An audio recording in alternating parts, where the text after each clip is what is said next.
Hi there, friends. Good evening, and welcome to the Gospel Reflection on today, the 2nd of November 2020. Today, we celebrate the commemoration of all the faithful departed. And as usual, before we go ahead, we shall call upon Jesus and the Holy Spirit to give us the grace to hear the Word of God in the right manner as we apply the gospel in our day to day lives, knowing that in Jesus there is only eternal life to be found. In the name of the Father, and of the Son, and of the Holy Spirit, Amen. Come, Lord Jesus. Come, Holy Spirit. Lord Jesus, you say where two or three are gathered in your name, there you are amongst them.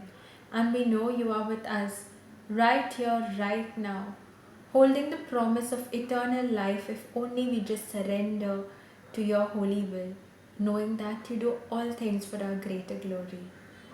Lord Jesus, in a special way, we lift up to you all the faithful departed in our respective families, and especially those who have no one to pray for them.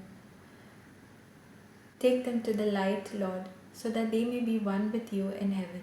We make this prayer in your name, Lord Jesus. Amen. In the name of the Father, and of the Son, and of the Holy Spirit. Amen.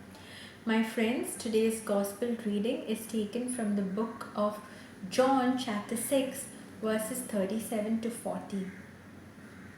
And Jesus said to the crowds gathered there, "Everything that the Father gives me will come to me, and anyone who comes to me, I will never drive away. For I have come down from heaven not to do my own will, but the will of the one who sent me.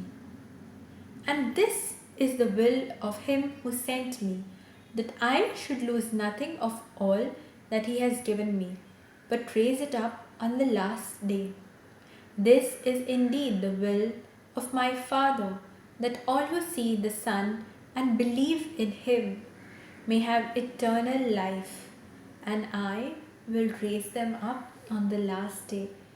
My dear friends, Jesus wants to give you and me this gift of eternal life.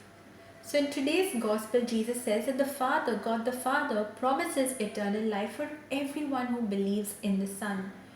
Every human being, my dear friends, is a subject of inestimable value because he or she has been created by God in God's image and likeness and is destined by God for eternal life. Because we are created in God's image and likeness, and because the Father loves us so much, He sent His only Son for us. So obviously, you and I have that gift of eternal life. How we get to that gift of eternal life is so beautifully put down in the Gospels every day as we read it, knowing how to apply it in our day to day lives. We have to live the Gospel, my dear friends, to get that gift of eternal life. It's for you and me as well. But we have to be mindful of our actions, don the garment of love, peace, joy, happiness, and allow the Holy Spirit to animate our lives.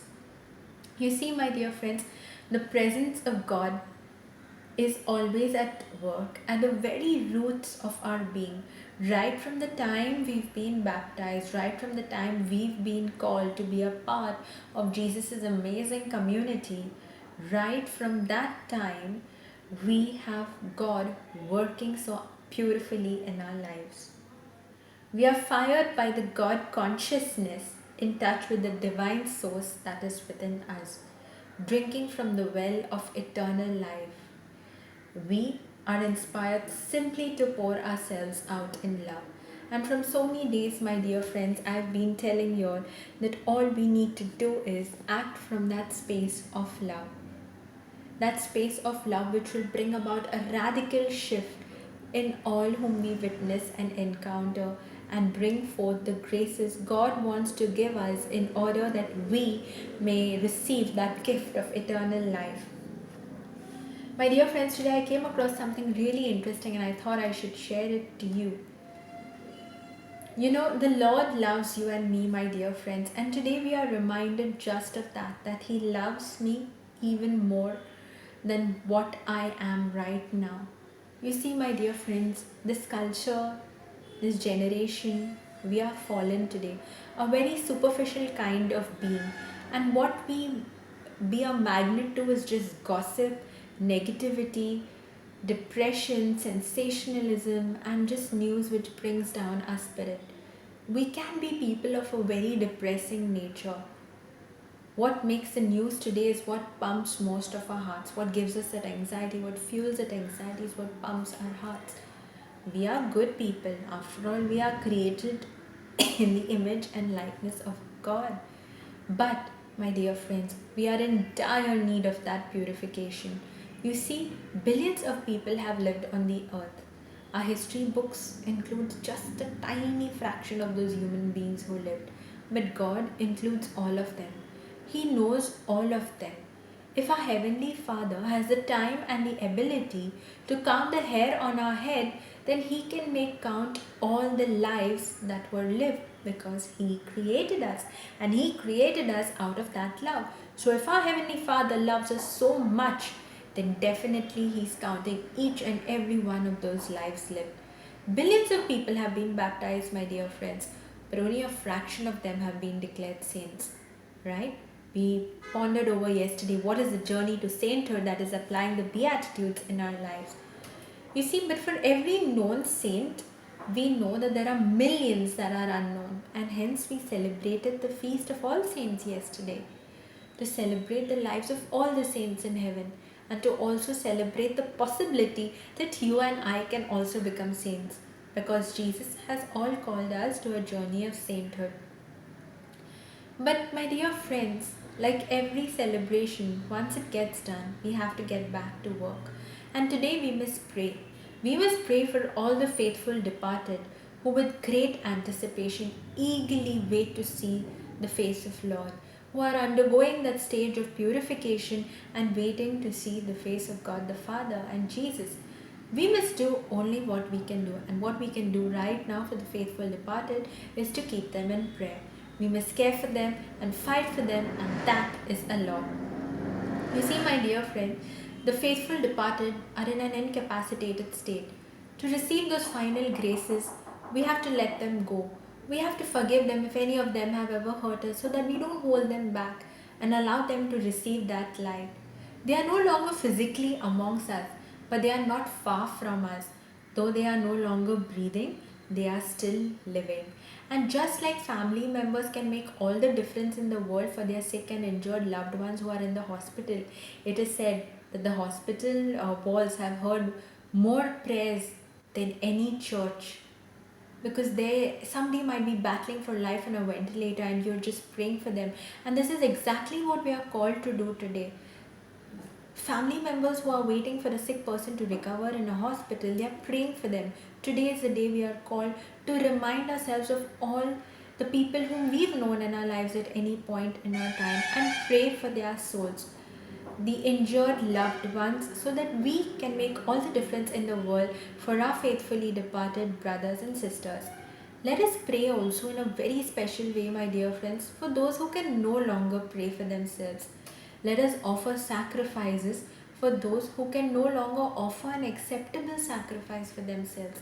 Let us also remember to love others who can no longer love themselves. Let us love those who no longer love themselves. This is not something weird, this is very natural. We do it with our dead. We love people who are long gone.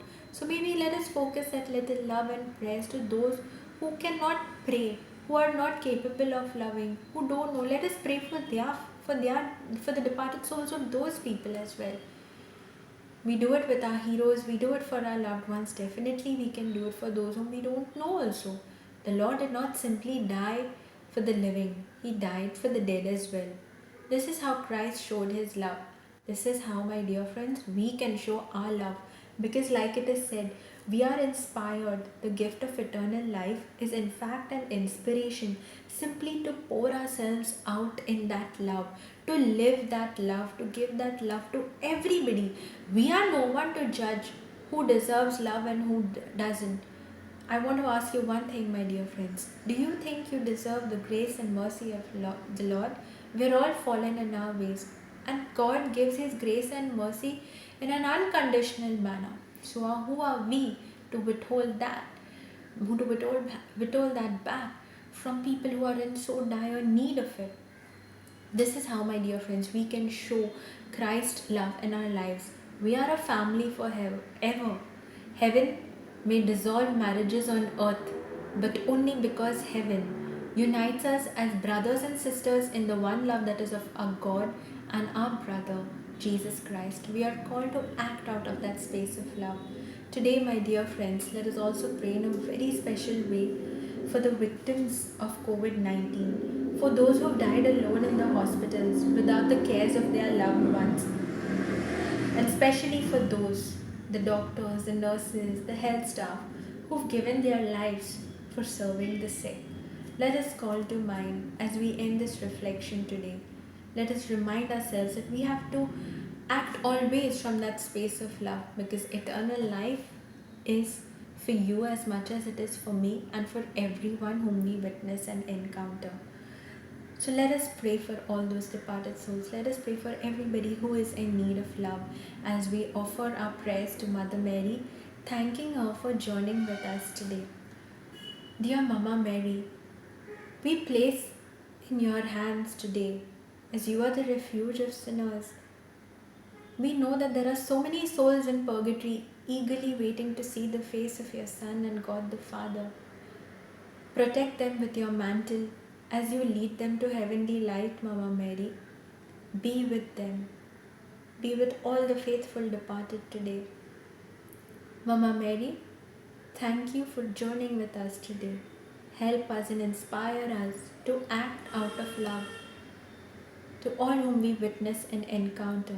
Help us to totally surrender and give our complete yes to Jesus, knowing that Jesus works everything out for the best in our lives. We make this prayer in your name, Lord Jesus. Amen. Hail Mary, full of grace, the Lord is with thee. Blessed art thou amongst women, and blessed is the fruit of thy womb, Jesus. Holy Mary, Mother of God, pray for us sinners, now and at the hour of our death. Amen. Glory be to the Father, and to the Son, and to the Holy Spirit. Amen. Take care, my dear friends. Don't forget to pray for all the faithful departed of your family today in a very special way. And also don't forget to act out of a continuous space of love, because we have to remember eternal life awaits you and awaits me, because Jesus wants to give it to us. Take care and have a lovely evening, my dear friends. Bye.